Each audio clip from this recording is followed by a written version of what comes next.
flag of the United States of America and to the republic for which it stands, one nation, under God, indivisible, with liberty and justice for all.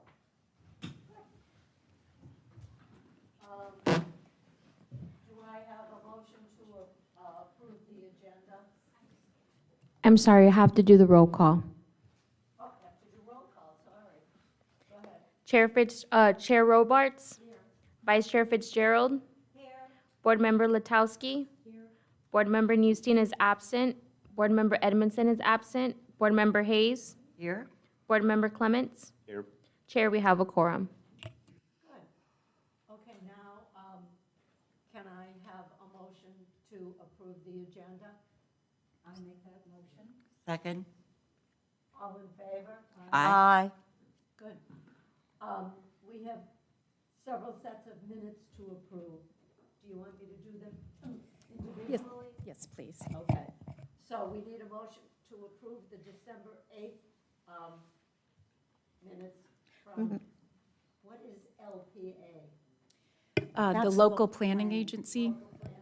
Okay, Planning Agency. okay, that's before we join, yeah. So I have, moved. Madam Chair, I have a correction for the December 8th. Right under the call to order and roll call, it says Chair Fitzgerald called to order the local planning agency, but then if you go down to board members absent, Chair Fitzgerald, Danette Fitzgerald, I was also absent. That's So right. It's hard to make a I'm motion when you're not not there, so I'm not sure where I belong. I think I was at the meeting, but I think I called it to order, but, so you can take me off there. Can you change that? Do I need to make a motion? Yes. Okay, I so move to change, to remove that that Danette Fitzgerald was absent on the for the December 8th meeting. She was in, I second that motion. All in favor? aye. So moved. Okay, so now we have the February 16th planning meeting. Are there any changes on this one? Did we vote on the minutes? No. Did we vote on the other one? We did not. Okay, let's vote on accepting the minutes of the February 8th. December 8th? December 8th one. All in favor? Aye. Good. That's it. Okay, December 16th. February 16th, right. Okay. There are two. One is the LPA and one is the zoning board. So let's vote separately on the first one, which is the planning meeting. Can I have a motion to approve that one? So approved, so moved. Second? Second, All those in favor? aye. So much for that one. Now the zoning meeting of February 16th. Any changes, additions, corrections? Nope. Do I have a motion to approve that one? So moved. Second. Good. All those in favor? Aye. Passed. Good. Moving right along. A presentation by the city attorney? Hi. Hi, how are you? Good, I'm fine. How are you? I'm doing good. My name is Christy Gatto, and I provided this similar presentation back in 2021, when the city council combined the two boards. So the presentation I have tonight, do we have it by any chance? I don't know, is it in the backup in the agenda? The one that you did in 2021? No, the one that I'm doing tonight. I sent it to, Evelyn didn't. No, we don't have it. Evelyn didn't oh, put it in. it wasn't put in, okay. Would it be more convenient for you to postpone that? And do it? Sure, we can postpone it, since I know you've got a number of things on the agenda. We can postpone it, and then I'll just come back. Because, or whatever you want to do. Yeah, it's a rehash, a shortened, condensed version of what was done in 2021. Karen Gardner-Young wanted me to come back just to make sure there weren't any concerns or questions and just do a refresher. So we'll postpone it, if that's the pleasure of the board. Yeah, it seems. Shall I make a motion that we do that? Do we need a motion? Just for that? consensus is fine. Okay.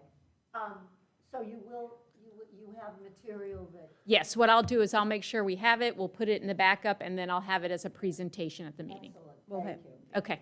Okay. We'll have Evelyn So- include it. Moving right along, public hearing, CPA -02 ordinance 2023-06, a request by Jean Ducharme of Kotler and Hearing for land use change from medium residential to residential high. Site is located at 6645 Chickasaw Road. Thank you, Madam Chair. For the record, Denise Malone, Director for Development and Neighborhood Services. The item before you is, as just described, wanted to give you a little bit of the site history. This site was annexed back in a number of years ago, back in 2004. The site consists of approximately 5 acres, just under. And the future land use that was placed on the property after the annexation was, went from a Palm Beach County low residential LR3 to a city residential medium density RSMD. Likewise, the zoning change went from agricultural residential with the Palm Beach County designation to a city residential medium RM2. At that time, there was the development also approved for this site, and it was conditioned to limit it to 25 single-family homes. And then subsequent to that, there was a site plan approval known as Macy Estates that also included the 25 single-family homes. The project was never platted, and the development order has since expired. Back in March of 2022, there was the revised site plan submitted for Sunset Springs. That was approved again for the 25 single-family units. Likewise, that also was not platted and it was not permitted, actually. The current request before you is to increase the density through a land use map amendment from residential medium to a residential high density. Essentially, a difference of 7 units per acre, net acre, up to 10 units per net acre. Again, this just shows the existing future land use for the site is RSMD, proposed to go to the high-density residential. Staff has conducted a land use analysis. Again, staff's review technical in nature. The site does have compatibility with the north, south, east, and west areas, residential in nature. Of course, the long-range concurrency can be met if there is an approval and subsequent site plan approved. They would have to actually also meet the level of service at the concurrency level. There is consistency with the comprehensive plan.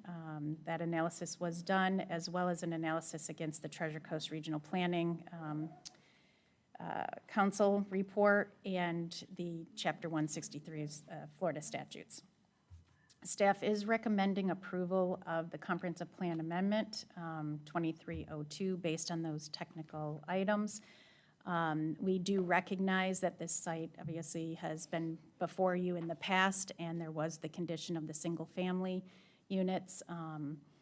We just want to note that this recommendation obviously changes that from a single-family to a townhouse. Those are currently allowed in the current zoning designation. So that's the comp plan amendment. In addition, we have the zoning request before you. Again, this is to change the zoning from medium residential to a high residential district.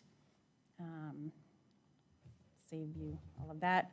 We did look at the criteria and the findings of fact associated with the review as outlined in the code.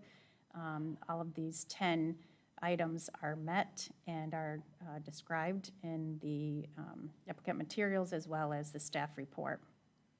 To give a little bit of a comparison with the zoning, that which is indicated on the left column provides for the current uses as they are allowed today with the RM zoning district. As you can see, it allows various types of units, both single-family, two-family or duplexes, and townhome developments, as well as multiple-family dwellings. The residential high district, in addition, does allow for other types of development, including cluster development as well as apartments, but they are subject to further regulatory constraints in the code, and then also includes some of the same uses, obviously, of the RM zoning district. Staff is recommending approval of the zoning amendment 23-01 based on those technical factors, and will allow now the applicant to provide you with their presentation, and then followed by discussion.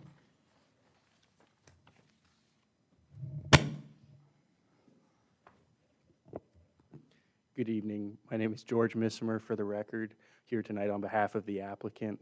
As staff did an excellent job presenting, there are two petitions before you tonight. We're going to create a joint presentation for going over both.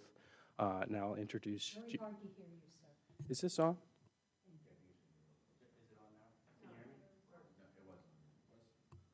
All right, sorry, excuse me. I'll start over. My name is George Missimer with Kotler and Hearing, here tonight on behalf of the applicant. We have a joint presentation for both applications going before you tonight, and then we'll discuss afterwards. I'm going to introduce Jeannie Ducharme of Kotler and Hearing to present the project. Thank you. Good evening, board members. My name is Jeannie Ducharme with Kotler and Hearing, and today I will be presenting items 5 and 6 on the agenda for the Garden Square project.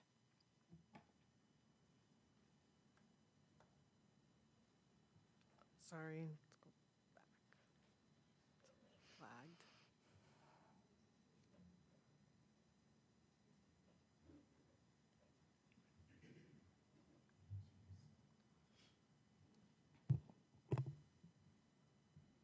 Okay, our project team, I'm sorry. Is it too sensitive? Is it going forward? I think it's fine. Okay.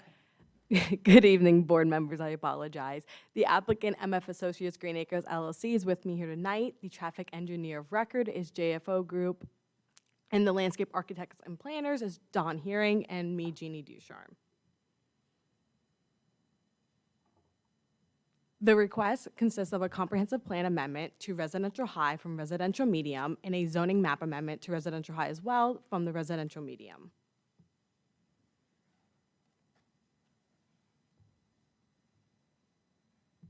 The location of the site is just north of Chickasaw Road along the Jog Road corridor. The site is currently just under 5 acres. The current land use allows for 7 dwelling units to the acre, with a total of 24 dwelling units allowed.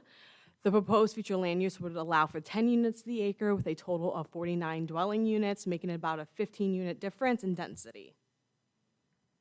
25 or 34? Your slide says 34 original. You said 25? Oh, yes, it's 34. I'm sorry. I Okay. apologize. It is 34 with the current density. This is the proposed future land use. It is compatible with the area. It is adjacent to other residential high land uses, as you see to the west of the site.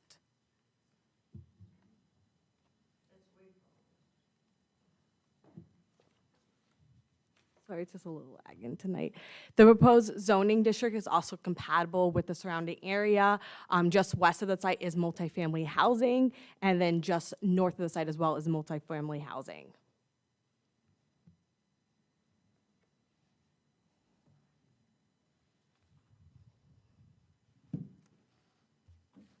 The future land use amendment is consistent with the comprehensive plan. It is compatible with the surrounding area, and it is consistent with the Palm Beach level of service.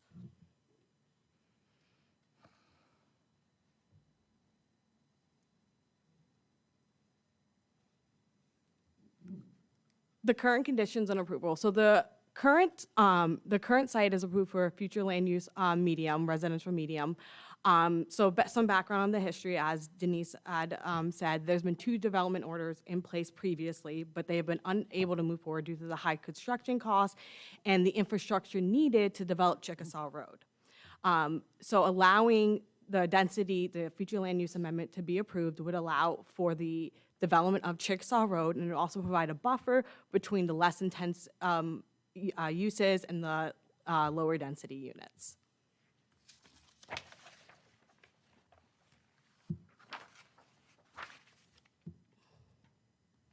So this,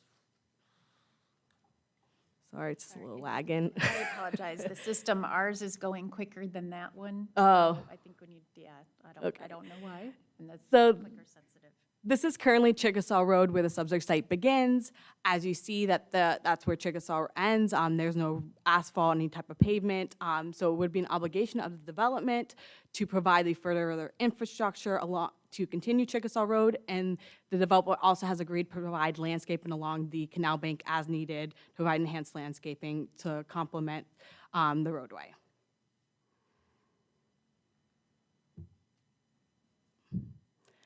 The conceptual site plan was submitted with both applications. As you can see, the higher density would allow for the recreation activity, open space requirements, and it of course would also allow for the further development of Chickasaw Road.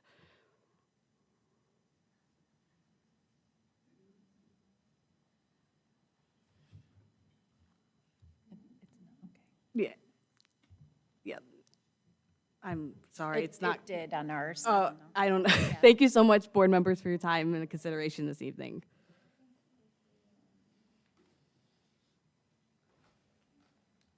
Any questions from members of the board or from the audience?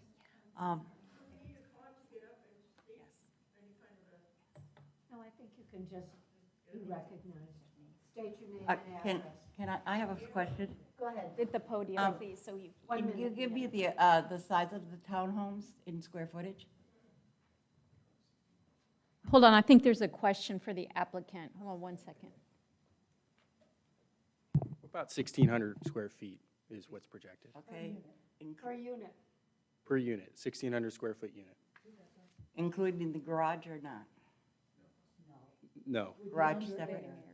Well, the garage would be, so if you picture a 2-story townhouse unit, 1,600 under air conditioning. yes, ma'am.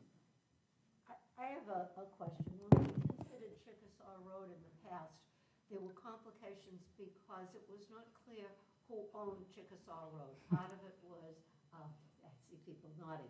Part of it was, this comes from way in the past that I recall. Part of it was owned by unincorporated Palm Beach County, some of it was Lake Worth, and a part of it was Green Acres. Now, I drove down Chickasaw Road the other day, and it's paved, of course, pretty well as far as Aldi's goes. Then there's a place, a section that's paved, but very bumpy and needs to be, lots of potholes. Then it ends, as you showed in the picture, nothing. So is part of your development to pave the entire of Chickasaw Road or just your little place? It wouldn't be the it wouldn't be the obligation of the developer to pave the entire road. They are obligated to pave and install the necessary utilities for the remainder that's undeveloped, that's not paved.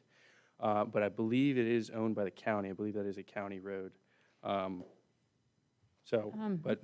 Madam Chair, if I may speak to that, we've been working on this internally for the city for some time. Lake Worth Drainage District actually claims that it owns Chickasaw Road through an old deed, right-of-way deed that was provided to Lake Worth Drainage District. The city has an agreement with Lake Worth Drainage District to redevelop Chickasaw Road.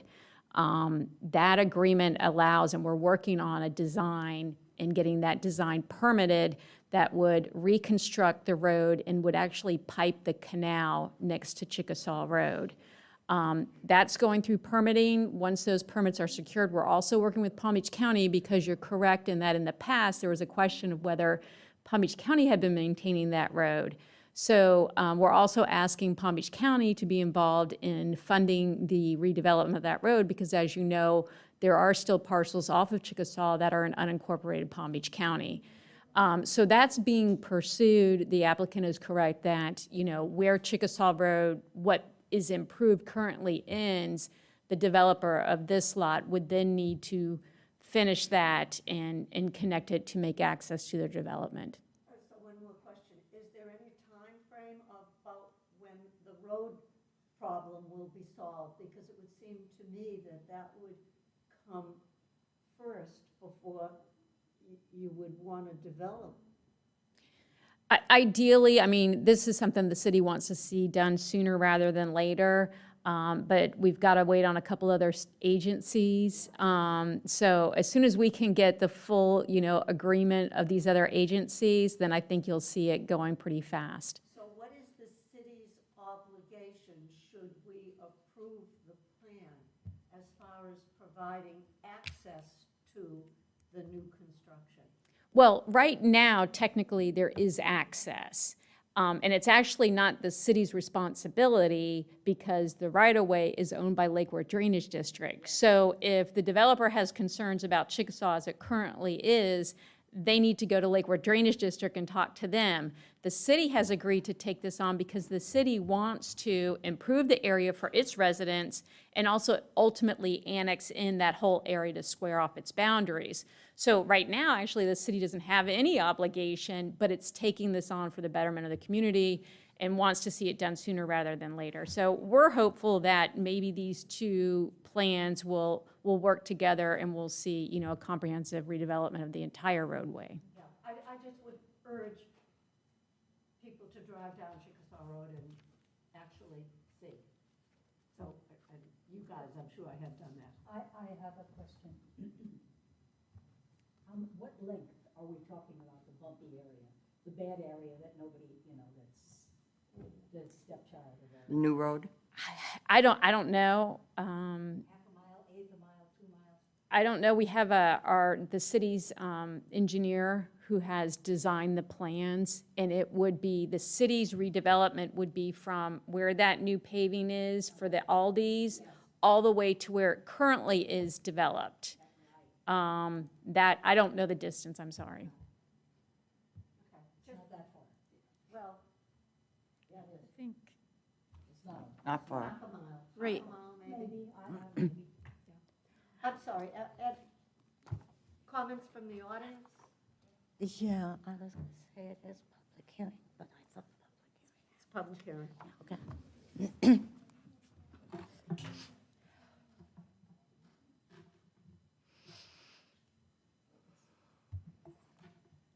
Good evening. My name is Edna Keenan. I live directly behind where the property is. I have 2 letters from my neighbors that oppose. I oppose. It's was always 1 story. Now it's 2 stories. We are in very low houses. We're not, the picture they took, they show you the condos. We are not condos. We are single-family development of 62 homes. And we're in the Poinciana patio homes, which is the backside fence. What is the adjacent, what's the line going to be? Where is that? Is that going to be a road along that back stretch where the small houses are? Because the picture they have big buildings. We don't have big buildings. And the whole canal is Lake Worth Drainage, I know. And for them to dump their stuff in there, I already have a retainer in the canal to keep the junk from the trailer park coming in. And now they're going to use pipes to go back into that same canal. We used to have turtles and fish and everything, but it's just appalling. But I have 2 letters. I don't know if I turn them in tonight, or do I save them for the next meeting? it's up to you. I mean, we can put it into the record for tonight's that's meeting. She can for submit it planning. tonight. Read them if you'd like. Okay. Did you want to read them into the record, or you want them to just be filed? Okay.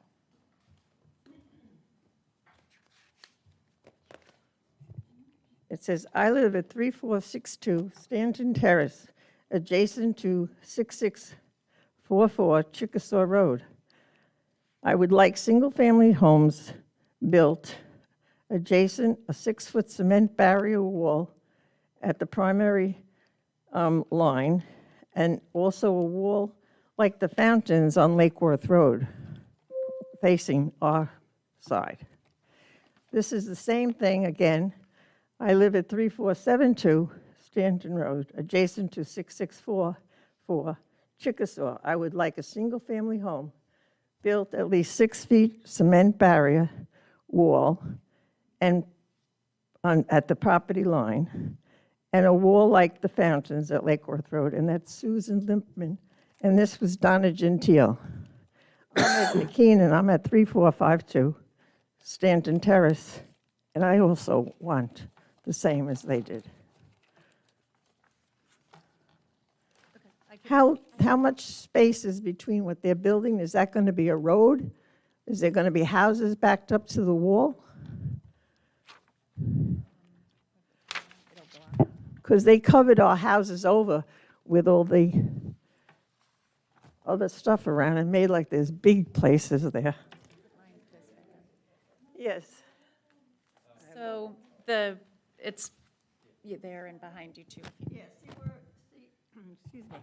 You see where it says residential in the space? Oh, and development? Those very low houses are our houses. And they've been there since 1979. I've been living there since '89. And Mr. Note also is here, and he's been living there too. So it's not to be double family. We're low houses. People are going to be in a townhouse looking down on us. Sorry. No problem. And under the current zoning, 2 stories under the current zoning, 2 stories is still permitted, just as a matter of record. There is no development that's right up against the property line. And tonight, we're talking about the future land use and the rezoning. Obviously, we would have to come back in with a site plan, a formal site plan for approval, and we plan to do so. And at that time, we would be more than happy to address concerns and meet with the community just to make sure that we're being good neighbors. Our firm? Yeah. We're in. Thank you. Any further comments? No. Just state your name and address, please. Your letters for the record?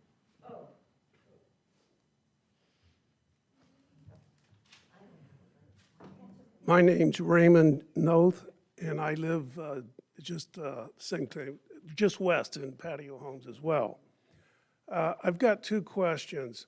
One is a concern that we're an adult community, and what you're asking to put in, I'm sure, is going to be just open community due to the marketing and what have you. You are putting in a higher density than what our little community is, and you're butting up against it. So if you're going to pass a zoning, which would be advantageous for Green Acres, of course, tax base, is there any way to at least put on the record that they at least put some type of buffer wall of, let's say, no less than 10 foot of concrete wall, so that we don't have the noise, nor do we have any view shed from the townhouses into our homes? Not tonight. I don't know if that's possible to put it in, in contingency with the zoning. So actually, those items would be addressed at the next stage, which is the site plan stage. And certainly, the applicant has indicated if it gets to that point, that they would be willing to work with you on that and to have some discussion. But the most appropriate point of this process would be with the site development if it gets to that point.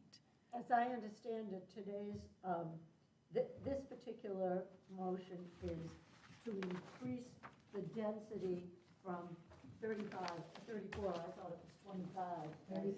34. Yeah. Yeah.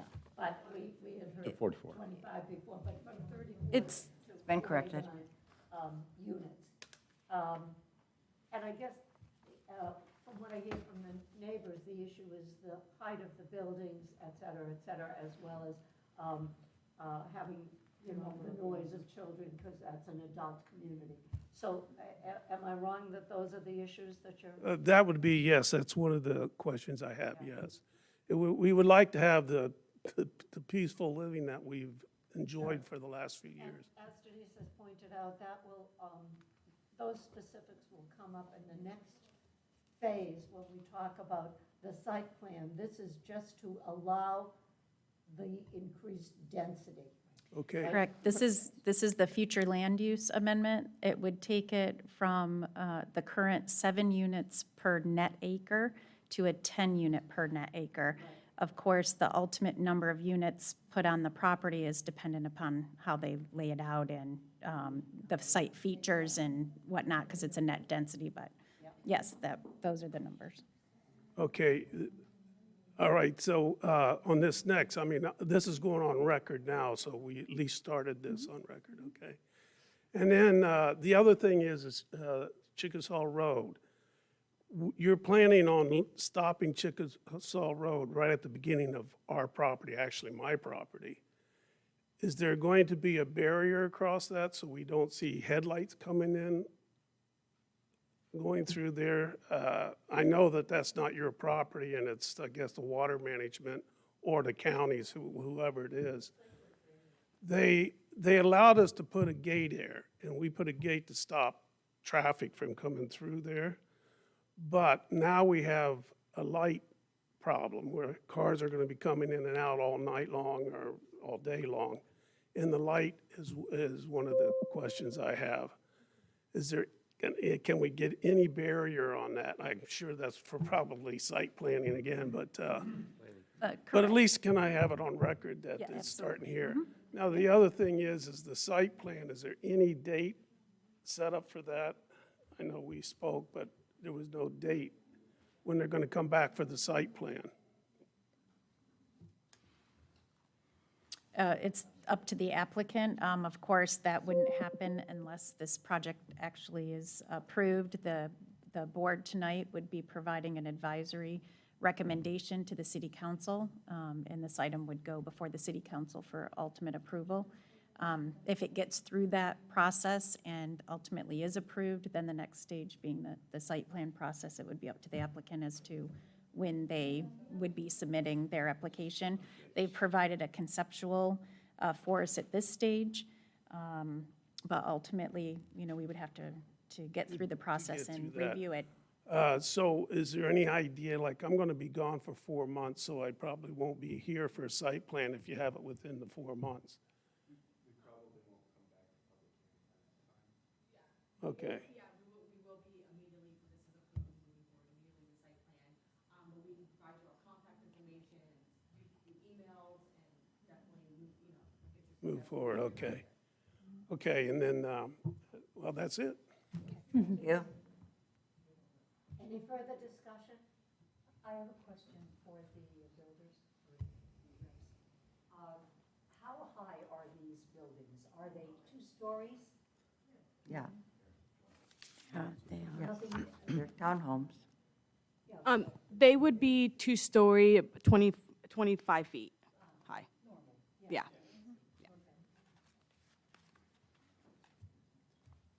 any further discussion? I'm the developer, I just wonder if Sure. I can say everything. My name's Avi Stern from MF Associates. I'm the developer of the project.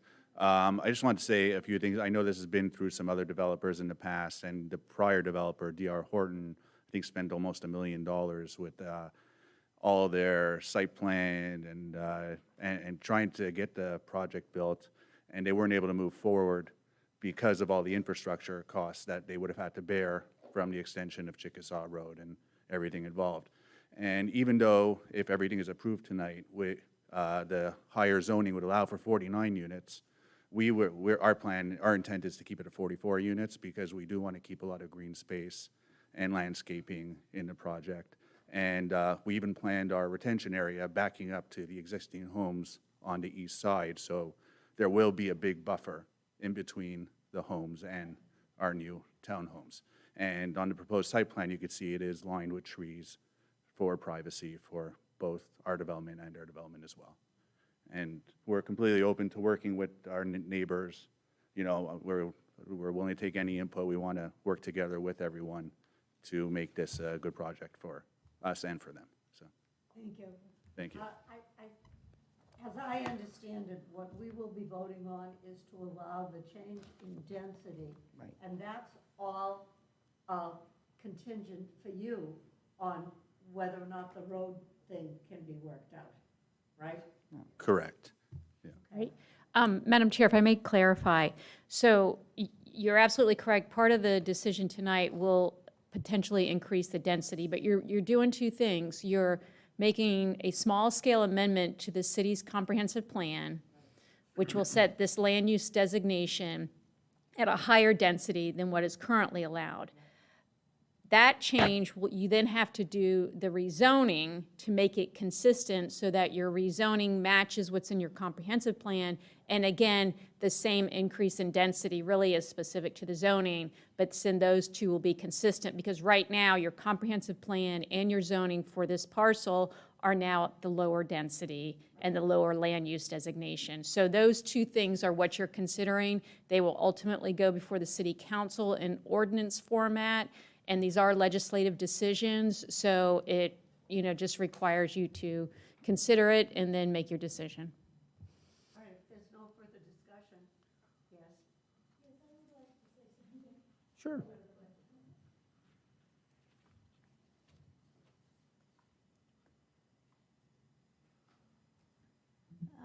Good afternoon. My name is Basina Sichi. I speak with foreign language, but I just want to make sure everybody can hear me.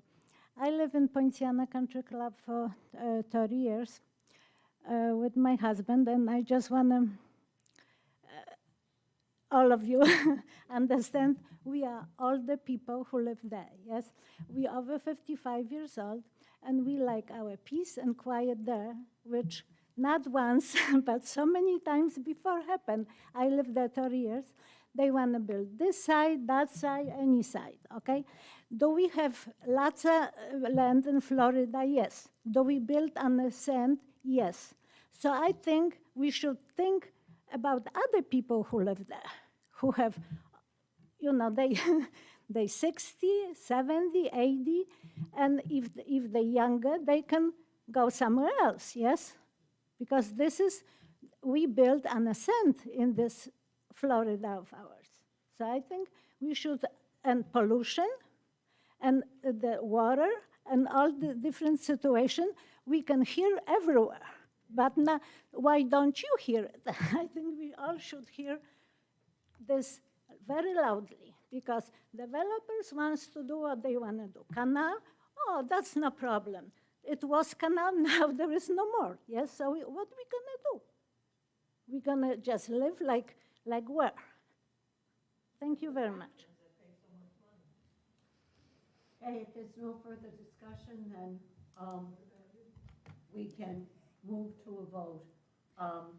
On ordinance 2023-06, CPA 23-02, Garden Square, a request from Kotler and Hearing, agent for MF Associates, Green Acres LLC, for a small-scale future land use amendment to change approximately 4993 acres from 4.993 acres, almost 5 acres, from the City of Green Acres residential medium density to City of Green Acres residential high density. Site is located at 6645 Chickasaw Road. All those in favor? Is there? Motion for. Yeah. I make a motion that we do approve this to increase the density to. Right. Do I have a second? I second. All those in favor? Aye. Opposed? This passes. Moving right along to the next one, which is 2023-07 ZC rezoning at 6645 Chickasaw Road. This is a request from Jean Ducharme, agent for property owner MF Associates Green Acres LLC, to approve a zoning change request from a residential medium to zoning district to a residential high zoning district, again, located at 6645 Chickasaw Road. Denise, do you want to explain the difference between this one and the other one? So the first one is the change in the future land use designation, and the latter is the change in the zoning. Yeah, this is just, again, To make it consistent, making your LDR consistent with your comprehensive plan. so this, yeah. Is there any discussion? No. Do I hear a motion to I approve? make the motion that we change the zoning to the high density. Second. Second. All those in favor? Aye. Aye. Motion passed. Okay.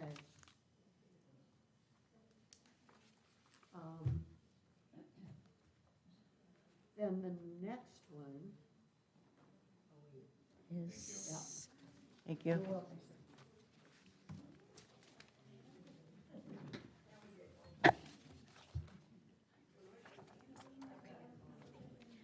Here's zoning. okay, I'll wait.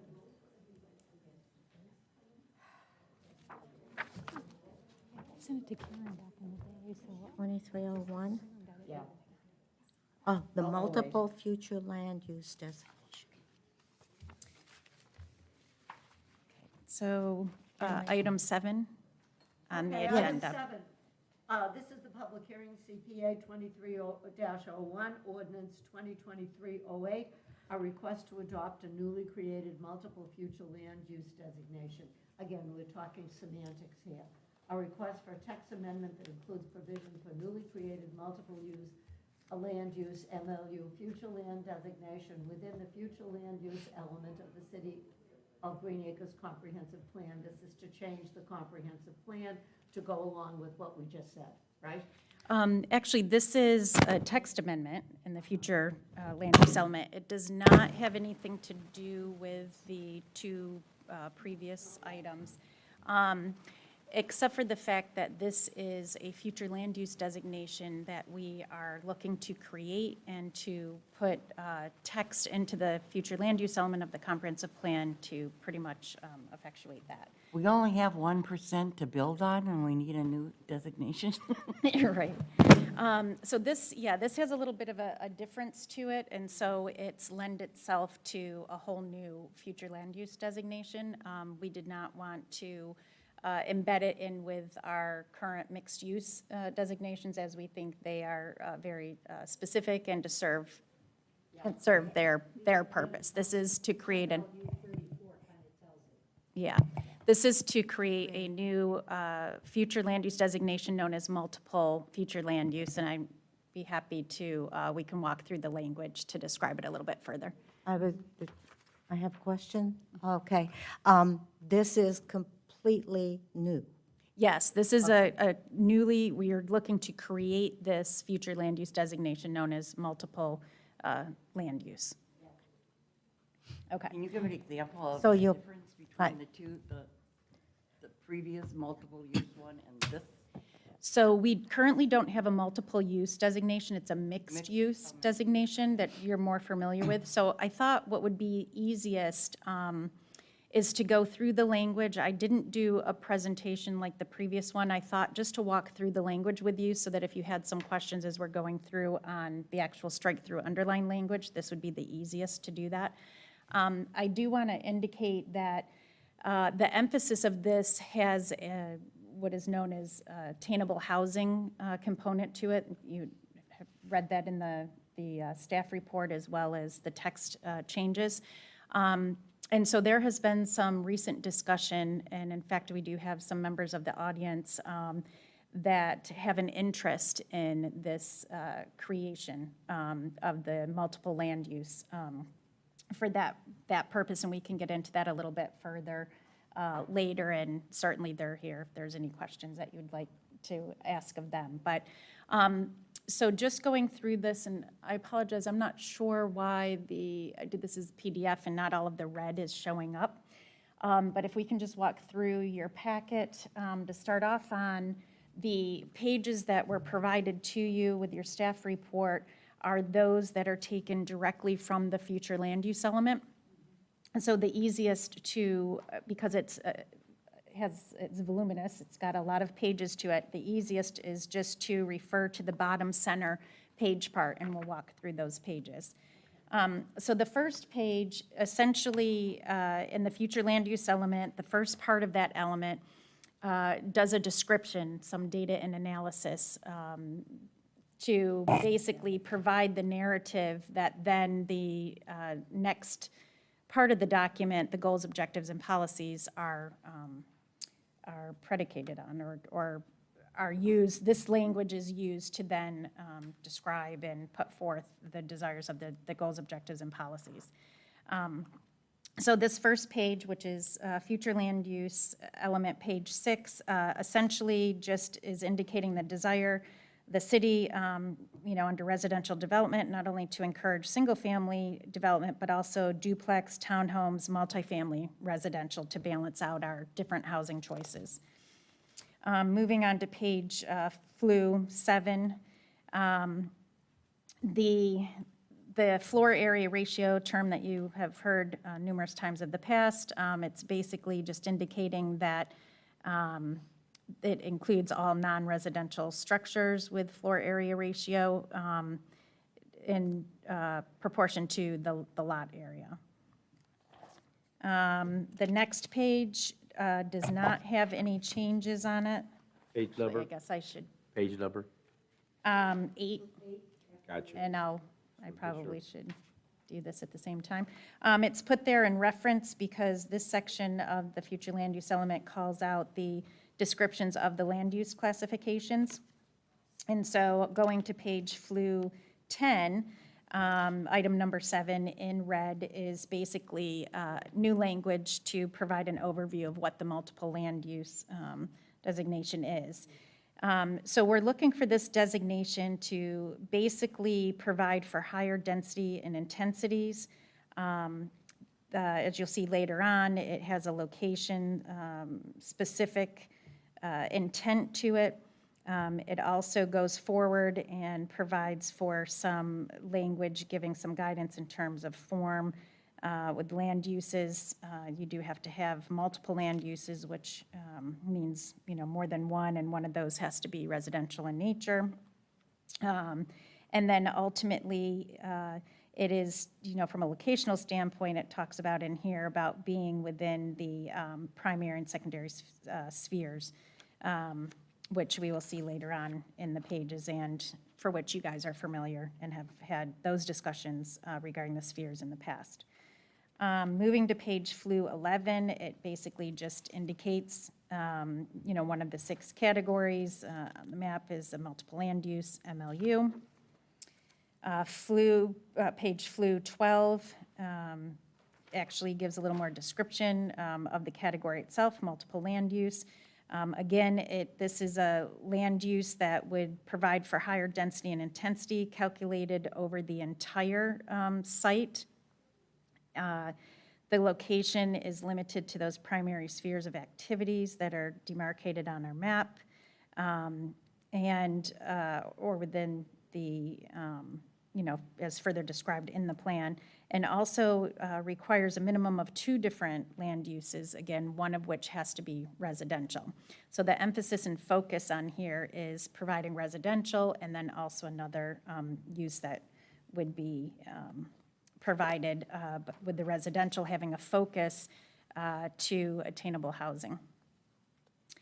The next page, FLU 13, provides for the multiple land use designation to be embedded into our classification table, also indicates the zoning districts that would be applicable to this new future land use designation.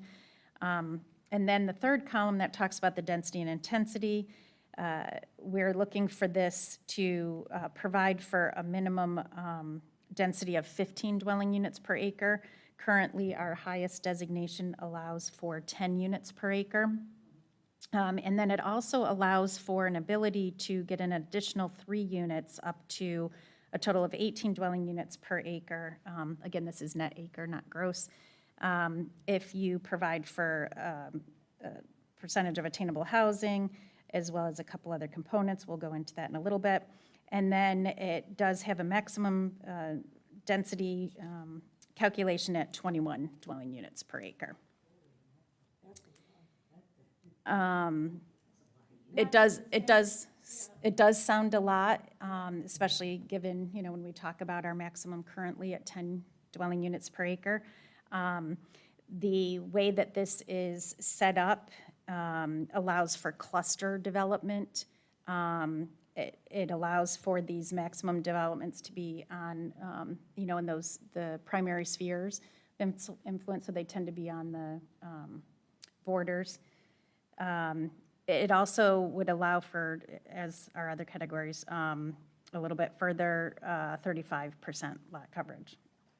Denise, the 35% lot coverage would mean that buildings could only be on that 35% of the lot. So 21 dwellings on a third of an acre? So it's these, these developments have large acreages associated with them. And, pardon me? Is that what you mean, adjoining the? No, like the entire property, and we can give you kind of an example, I think, with the applicant, potential applicant who's in the audience today, to give an idea of kind of, what they're looking at, possibly project-wise. But we're looking at an entire parcel. The density is calculated over that entire parcel. It does allow for the residential part of it to be clustered on a portion of that entire parcel. So the 35% lot coverage, and it does have the two notes associated with it, does, take into account the entire site, but the way that it's developed can be clustered. On the particular 5-acre site that we were talking about today, right? 35% of that would have to be. Right, you could, correct. The 35% of it could be built upon, the rest of it would have to be. Yeah, it's the way that it's calculated. Mhm. But the site, like today, is not an area that would be eligible based on the language we have today, because it's not in one of the primary spheres of, area that we'll get to, the map that was alluded to earlier. I want to call to your attention item number 6 in the notes. We are proposing that the multiple land use not only, has the higher density and intensity, but it also would require the an amount of incentives to be provided, and those to be proportionate to the actual, what would be reasonable to give the higher density count. Some of those incentives are those listed. These items would be more specifically described in the land development regulations, which would, if this designation is created and approved, the next step would be to actually draft land development regulations to implement these provisions. So, but in the future land use element, we wanted to provide for a guideline to indicate that this would be a requirement. The specifics of how that requirement comes into play will be in the land development regulations. But to give you an idea, these are different types of incentives or substantial benefits that would need to be provided and incorporated in the project in order for someone to have a favorable response to seeking the multiple land use designation for their property. What kind of an incentive would water reduction be? So they could be, different types of, whether it be fixtures, that lessen the amount of water usage. There's a number of different types of items. These are all, part of sustainability principles, green principles, things of that sort. So this list is, pretty long. The other thing with the land development regulations is not only would it, have more specificity as to what these items may mean, it would also provide some detail as to how much of these you would have to apply to your project in order to meet the intent of granting the multiple land use. Again, this is a new designation, so it would require somebody to come in and actually request a multiple land use designation to be put on their property. And so it would go through that review. Denise, number 7 on the next page, very specifically says an increase of 3 dwelling units per acre for a total of 18 dwelling units per acre. That would mean, for instance, 3 buildings with 6 units per building. In other words, like a condo or an apartment complex? So in theory, yes, the dwelling units per acre, because we currently use a net acre, I should tell you that, we're going through the evaluation and appraisal report process, and one of the things we're looking at is, doing some analysis of potentially recommending going away from the net acre and going to a gross acreage. It's much easier to calculate and to put together. But yes, this basically, you get, if granted a multiple land use, you can do 15 units per acre as a base. If you choose to go to 18, you would have to provide for the 10% of attainable housing units. And go for the 21, it would be 20%. Right.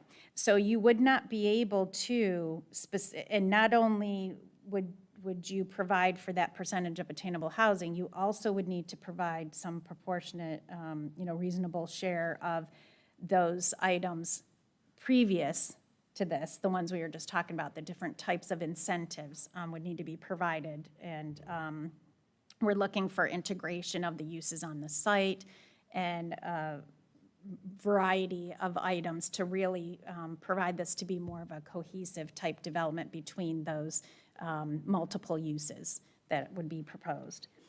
So, yes, so the later number 7 and 8 basically give you the number of units that you could get as a bonus or as a density increase if you provide for either the 10% of the attainable housing or 20%. Let's see. Okay, then moving, the next page just again goes forward with the descriptions. Flu, page 31, again lists out the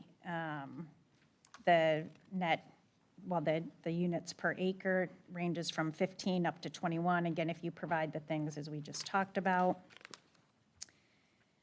Flu, page 32 is just a clarification. Our element is called the transportation element now, not traffic circulation.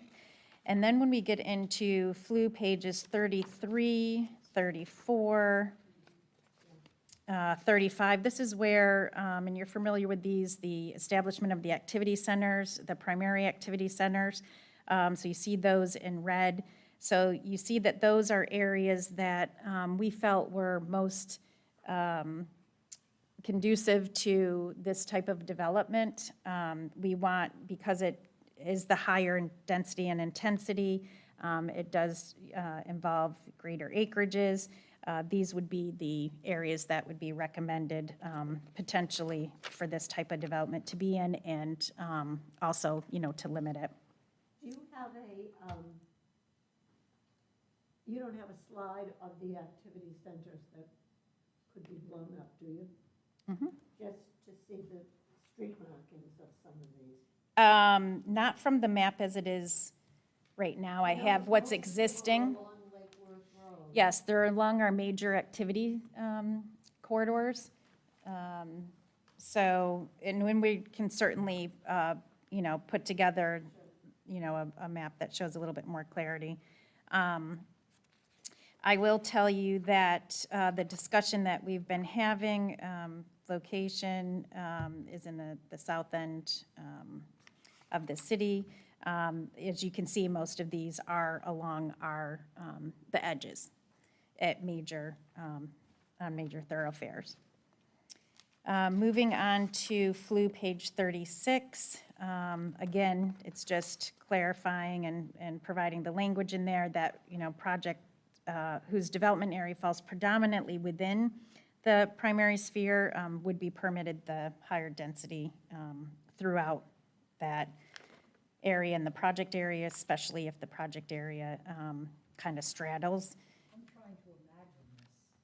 I know. Yeah. I'm having a tough time. Okay. Is there any height regulation for the buildings in these activity centers of? We would look at that, and that would definitely be something that is called out specifically in the land development regulations. So we would bring forward to you the zoning code changes. It would be all new language or a reference to some of the provisions of like the mixed use would be provisions that would still be some, applicable to this. But we would call all of that out in the land development regulations. That's where you would see more of the detail.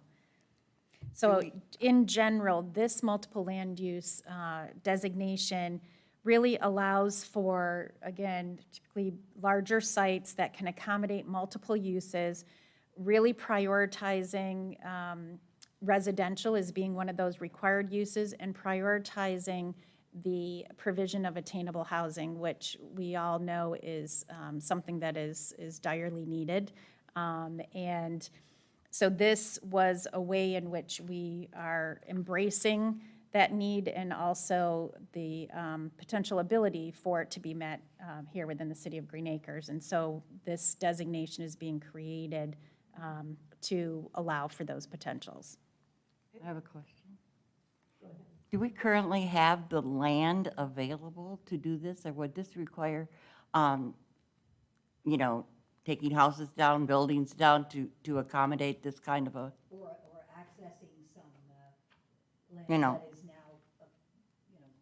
owned by the county. or well, I think it's more important if we address what's already there, which would be Or- taken away if we did develop this kind of a. Yeah, or is it changing the designation of previous land it Yeah. is now? So this does not do any change at all. This is allowing the text and allowing for a designation to be, kind of like, quote, put on the books.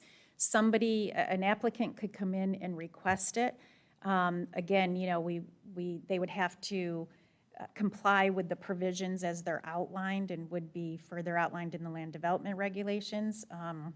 But it would be a future land use designation that would need to be requested, and this board give recommendation to the council, and the council would have to approve it. So is this It's a something we legislative see happening? decision. Well, somebody must have had this in their mind. Yeah, someone, this is. There come from is, and somewhere. I see it's been hanging around. there is, and we'll get to that as much as they would like to share in concept. Okay. Yes. Is this, I'm back on Flu 14. Okay. Because I was noticing that projects designed to, number H, projects designed to achieve certification by the Leadership in Energy Environmental Design, the U.S. Green Building Council, the Florida Green Building Coalition, or any comparable certification organizations. So is this all part of also dealing with being more green? Yes. Ecological. Actually, yes, that's exactly it. And again, this is like a menu of choices that could be, But they It could would have to select be from. requested by the person or the company coming in to want to. Right, it would be required to indicate what items would be provided as part of their project, what they would be able to give in terms of these, these are incentives for us to be giving that higher density intensity and getting that attainable housing component of the project. We also would be looking at, okay, what would you be giving back to the community in the way of the design and incorporating things into this, into your project? And so this is a list, a menu of choices that would then be worked out through, the project phase. But it's not required. It's not required. It is a list, an item that could be taken from the list. If they're incorporating that into their project, they would be given a certain, yes, weight of that. And one of the things that needs to be worked out even further in the land development regulation crafting is how much weight should one of these get versus another, because they are not all equally, the same. They don't give the same benefit, right? Some are more substantial than others, so. However, bottom line, you're talking about multifamily dwellings of higher elevation than previously. And this would kind of change the character of Green Acres from low elevation buildings that are maybe 1 and 2 stories to perhaps 5 and 6 stories to accommodate the density, right? Yes, I mean, I don't necessarily think it would be 6 or more, but that's why the location criteria is important. And through the analysis of, looking at somebody requesting multiple land use designation for their property, that would all be looked at and how, Yeah, I noticed that they're not in, for instance, the older part of the city, et cetera, et cetera. Right. But they're along the Lake Worth corridor. Yes. And, where there tends to be the more intense and higher density projects currently. Either those within Green Acres or adjacent areas. Okay, so just to kind of wrap this up, on page FLU 39, getting a little more specific to area this could potentially be applicable to, we are adding Haverhill Road and Lantana Road at the north side as being a primary activity center. The last that I want to call to your attention is one of the most important. It's in the goals, objectives, and policy section of the future land use element, and that is on page FLU 45. It actually describes the multiple land use, again, giving what the intensity and density could be, and then it also calls for some of the items that, if you do come in for multiple land use, what you would be subject to. And so that is listed out, and that is the end of the proposed language.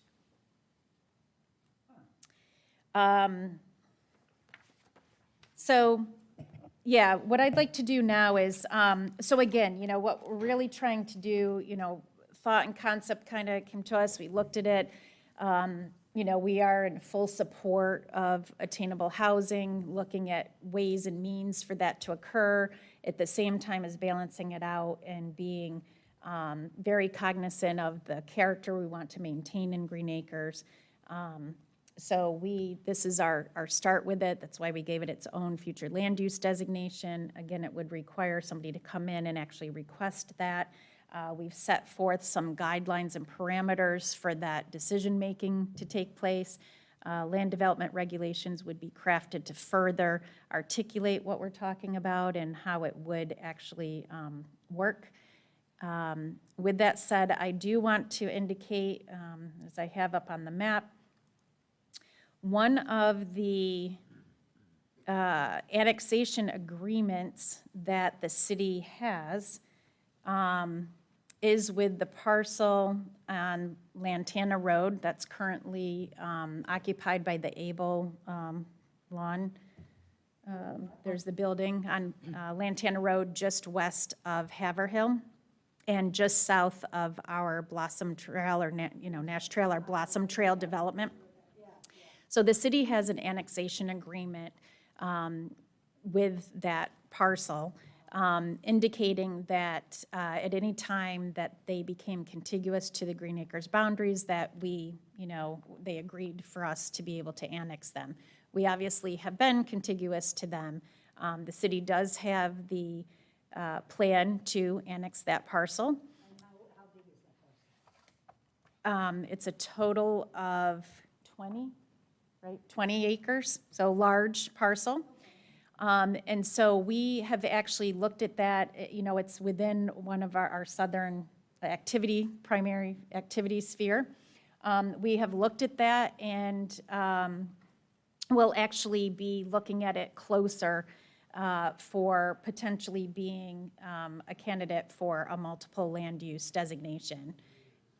So with that, we do have, applicant, I'm not sure to what extent, I don't want to put you on the spot, and I also don't, so we have Ken Tuma here with folks that are representing the property that I'm talking about that may be interested in doing the multiple land use. Pardon me? The 20 acres on Lantana, yes.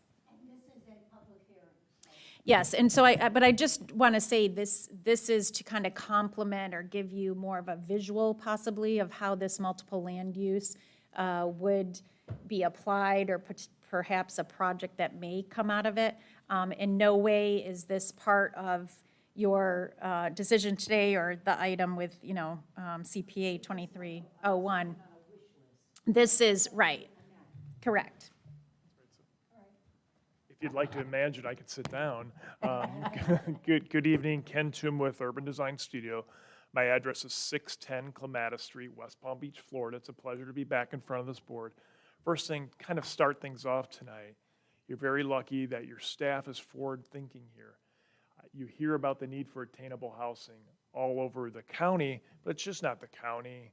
It's the state. It's all Southeast Florida has an attainable housing need. I do represent a developer who does work in that area of attainable housing.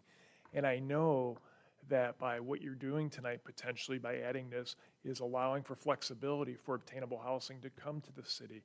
And it's an important item to allow that to come to the city and address the problem. Because what you've seen or will see, the state is making changes to the laws, the county's making changes to the laws, but your city's getting ahead of it and making opportunities for people to have a place to live that's much more affordable.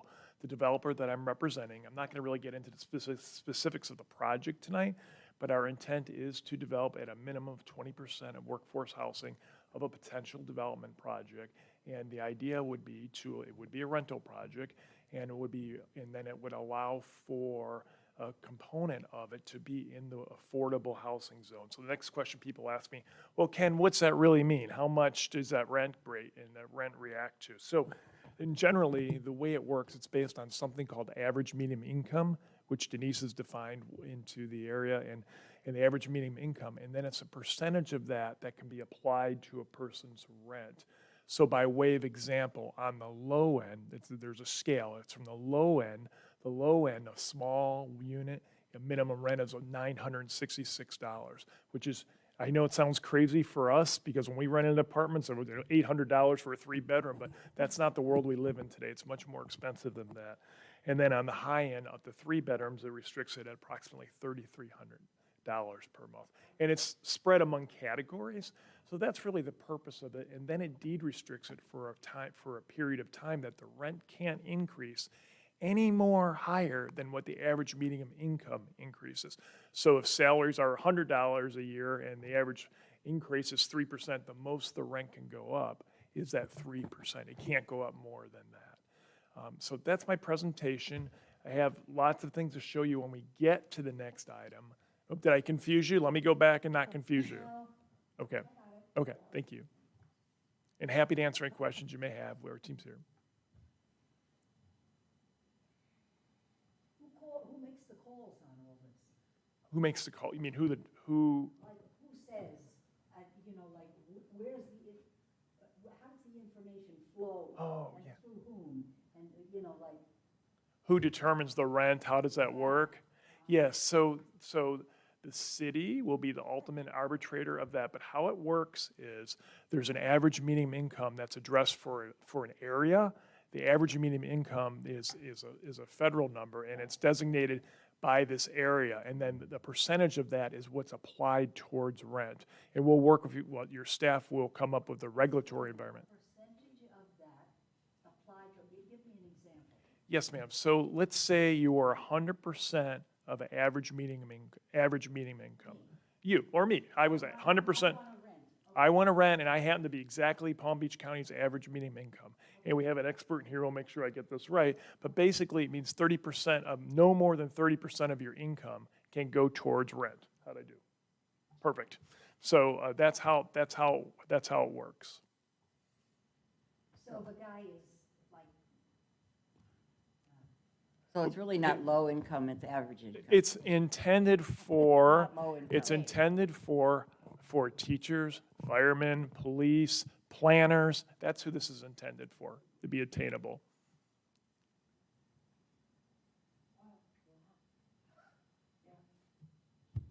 I see that morphing into something I come from Chicago, I don't low housing.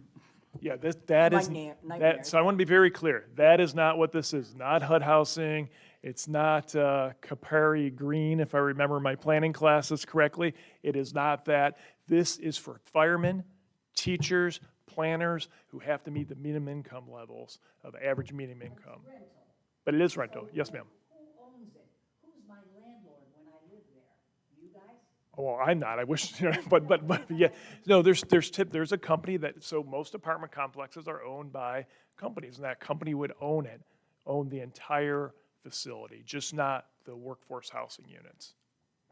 So Green Acres has a lower income than many of our surrounding areas. So our, 100,000 for Green Acres, maybe, that sounds very high. I would think that's a very high, I don't think that's a medium income for Green So Acres. I can Right? address that. if you'd Yes, like. yeah, go. We'll get the opportunity to review that as we get to the next step. It's a fair point, and we will definitely be addressing that as we move that through the process. So passing, a favorable response on this is just a first reading. It will have to go to the city council. Right, it would go to the city council. City council would then, if they choose to approve it at first reading, it then gets transmitted up to the state.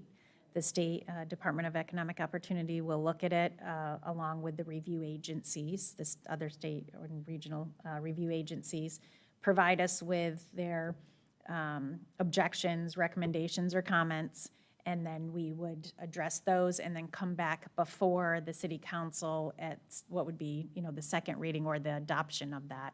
And then, yeah, so it does, this is a longer process because it does require the state review process. So if there's no more discussion, perhaps we could take a vote on 2023-08 multiple future land use text amendment, request for text amendment that includes provisions for newly created multiple land use, future land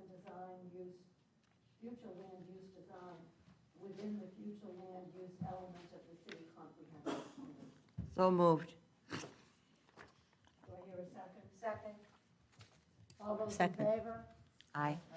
Opposed? That's it. So I just want to make a comment to related, separate but related. I mentioned about the evaluation and appraisal report. You actually will be seeing the draft changes coming before you later this summer. And you will see some additional description or language where, we're continuing to look at these types of planning topics and are addressing that through the evaluation and appraisal report as well. So we'll have some of those discussions with you this summer. Okay.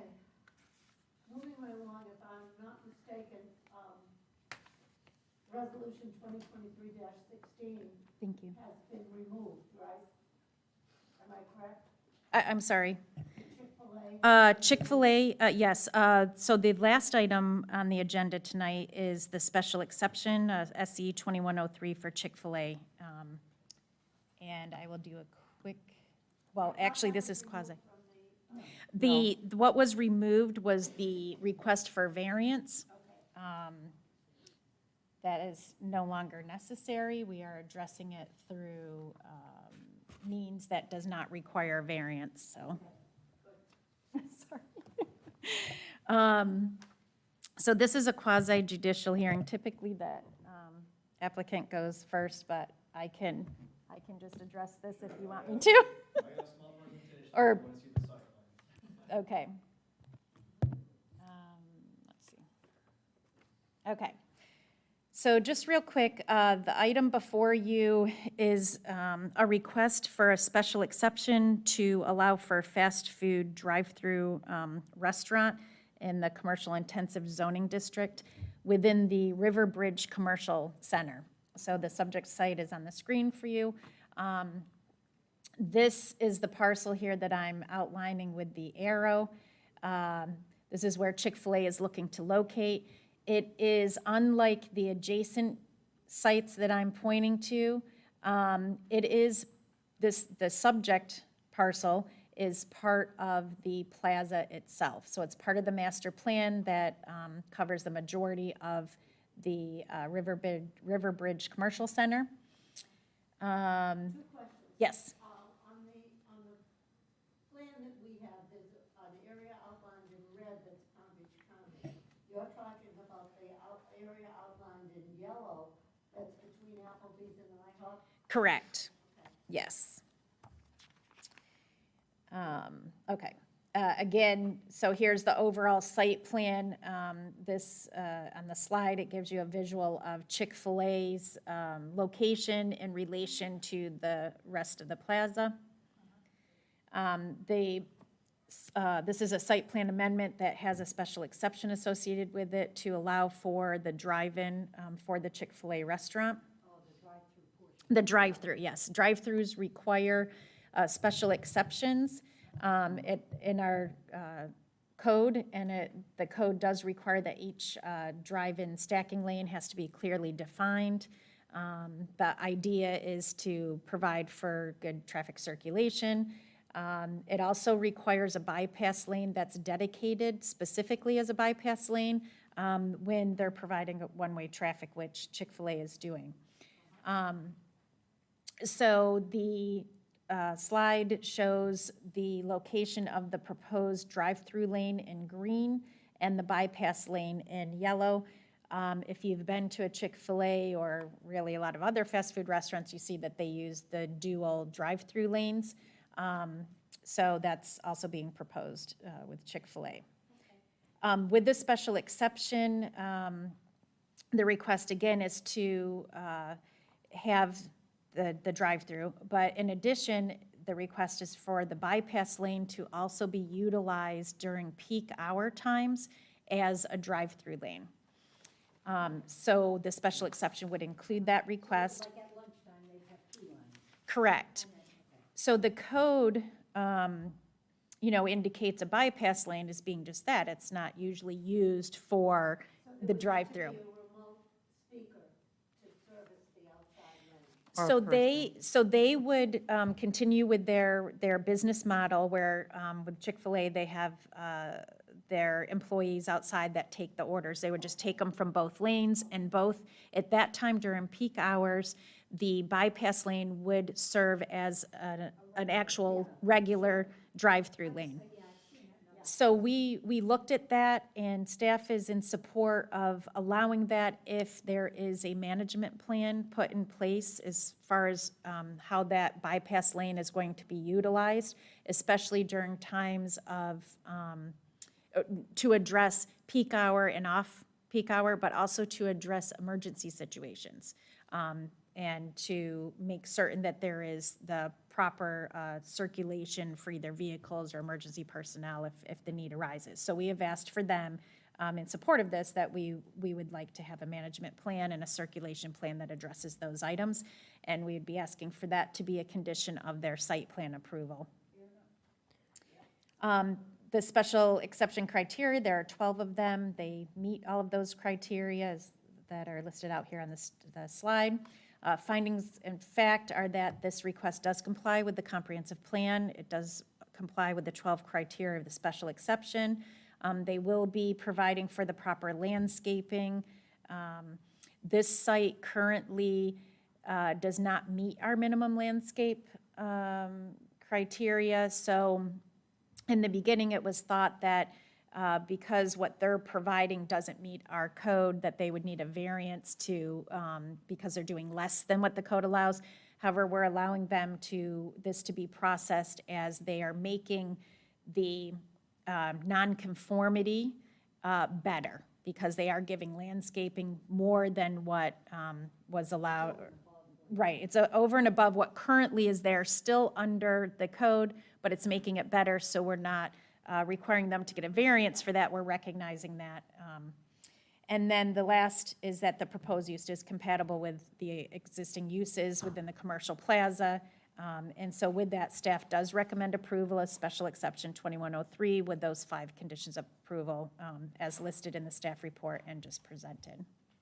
Based on the presentation and the recommendation for approval, do I make that motion that we approve? Second that? All those in favor?